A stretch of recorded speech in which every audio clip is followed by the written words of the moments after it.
Pendant la saison pluvieuse, le débordement du Milo, affluent du fleuve Niger, pose des défis majeurs à la ville de Kankan. Pour éviter des dégâts, un système d'alerte précoce régional est en cours d'implantation. Il est initié par le programme intégré de développement et d'adaptation au changement climatique dans le bassin du Niger. Au cœur de ce conclave ici à Kankan, valider l'étude sur l'élaboration de la carte des zones inondables.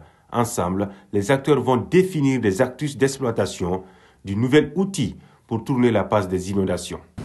C'est un outil important de communication qui est utile pour les décideurs pour mieux orienter donc les décisions en situation d'inondation ou d'étiage sévère. Nous avons identifié un consultant national qui est du pays, qui connaît les réalités de la Guinée et de Kankan, qui a élaboré une carte à partir de données qu'il va nous expliquer.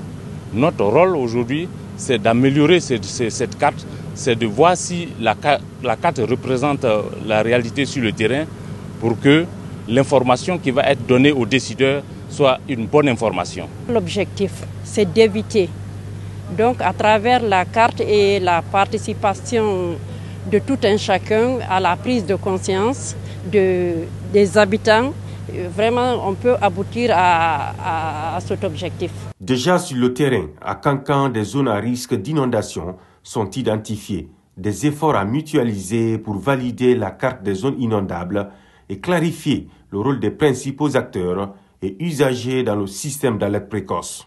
Kankan étant une ville traversée par un grand fleuve qu'on appelle Milo, et nous sommes souvent confrontés à des inondations de la ville et à des catastrophes liées, n'est-ce pas, à l'eau. Donc si nous recevons des experts dans ce cadre pour pouvoir étudier des faisabilités et éviter les risques liés à ces inondations, je pense que c'est une grande opportunité pour la population de Kankan. C'est une bonne initiative.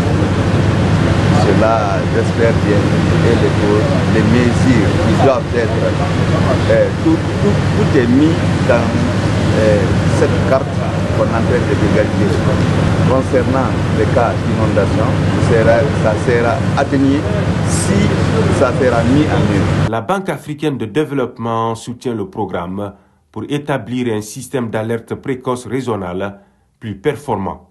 Autre combat, la lutte contre les caprices du climat pour limiter les dégâts.